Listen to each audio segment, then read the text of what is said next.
And we are live, guys. Welcome to another live stream from Men of High Value channel. My name is Joseph Darling. What we're gonna go into now is my business stories, all right? In these next 10 minutes, I'm gonna quickly, very briefly go through the organizations that I've tried to start, or maybe just business ventures, or any different ways on the side of my jobs that I was trying to do in order to make an extra buck, okay? And it has led me to where I am today, and at the end of the video, you'll learn about which businesses I still have got going on all together at the same time. All right, so where did it start? My entrepreneur mind, I guess, started when I was 14 years old. I guess that was the time when I noticed there was no basketball team in my city. And I wanted to play basketball. So basically what ended up happening is that I said, I'm going to start a basketball team. I managed to put together 10 to 12 guys who paid about $100 for like every semester. And I hired a coach who actually got paid, and we found a gym where we could exercise 2 or 3 times a week and have games. So all of that I managed to do throughout the full year of schooling, while next to schooling, blah, blah, blah. And it was a fantastic experience. We did not end up the last team on the list in the general league that we had. We actually ended up in the middle. So I thought that was a great accomplishment for our first time rookie season. All of us were rookies, never played any games before other than with each other. And so that was my first venture. It ended because I had to move. All right, and that was the only reason why it ended, but it was a fantastic experience. The next thing on the list is when I came back from Africa. So basically I was 22 years old. I had no idea what kind of business I wanted to do. I just did a career guidance appointment thing that basically told me that I had certain things that I loved. And then I was promoted Rich Dad Poor Dad. I got that book from a guy who was doing Amway. Now, Amway is a multi-level marketing company, and from the first, when I went to that plan, I was fired up from the beginning, and he gave me free tapes to listen to, which basically talked about people who had financial freedom, blah, blah, blah, and I loved the idea of it. I just jumped on the bandwagon, and I was in Amway for 7 years, and I was like a hardcore guy in it. Now, what did I learn from that experience? Well, basically, the products were a little bit pricey, and I was basically, you had to hit a certain quota every single month, and we ended up using a lot of products ourselves with a few customers on the side, but that wasn't really the main focus. Was on the recruiting, and I basically showed the plan to about 350 to 400 people over the course of those 7 years, which basically means I did not follow the system, and therefore I did not get the result. The furthest I got was to the 12% bracket, which isn't very good at all. So which basically means I was a huge failure in Amway, but at the same time, I learned so much from those 7 years in Amway, and everything I am today basically stems from that long experience of failing, being rejected, and doing something that most people are not and will never be willing to do. So I'm very grateful for that experience, and experiencing and learning and listening from people who were financially free and who had set up huge businesses was awesome. All right, so that was my first experience with the multi-level marketing industry, and I recommend it for people who are just starting out, who have no idea about business, but at the same time, you got to make sure that you join the right team. The next thing that I started was kind of while I was doing Amway, but I was kind of fading away from it, was I started a babysitting business. Now that babysitting business, set up a website, I spent money on that, and I started, I got one project where I got $1,000, and for I think it was just 4 different days, where at a supermarket, we basically babysat kids while parents were doing their shopping. And it was actually quite successful at that thing, but the mall ended up not wanting to do it, and there was no other malls really close by to where I was living, and I never got one customer, all right, for like a normal babysitting customer. And so in that way, it was kind of massive failure, and so I decided, no, this is not what I'm going to be doing. The next thing was a business coaching venture where I wanted to coach the employees in a bike shop chain.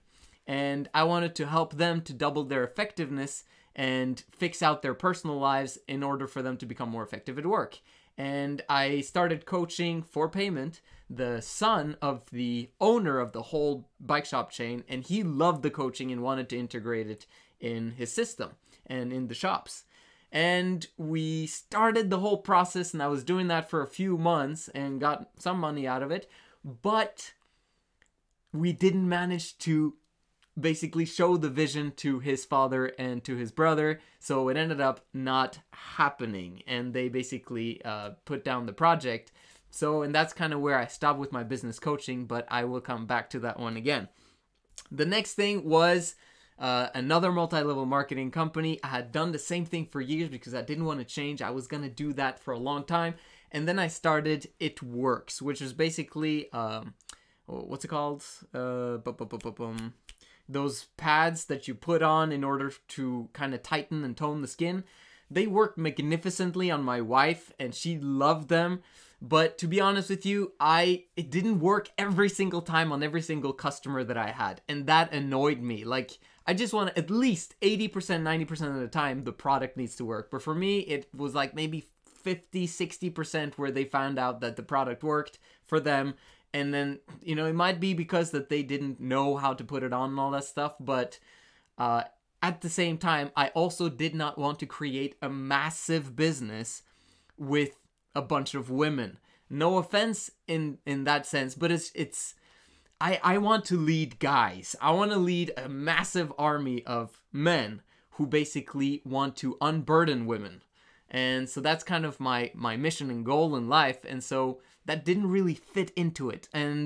But I got a really great friend from it. The guy who was basically recruited me into it. I had to search a long time to find him, but I eventually found him, and he was making $30,000 every single month from selling this stuff and from recruiting a huge team. So I told him I'd give him a year, and that's exactly what I did. And after that 1 year, I had made a lot more money than I did in Amway, but at the same time, it wasn't really what I was looking for. Who knows? Maybe I'll go back someday, but it's not for now. The next thing was I started driving Uber, all right? And I drove that a little bit, and I found so many different people from driving Uber. Now, Oslo is a very small town, and it was amazing to get to know people and hear what their stories were. And that's where I found two really awesome business models, which was one, there was a new app in Norway, which was basically, it's called Neighbor Car, and you could rent from other private people who had cars. And so I was like, one day I met the CEO of that company while I was driving Uber, and I asked him, so how do you make money on the app?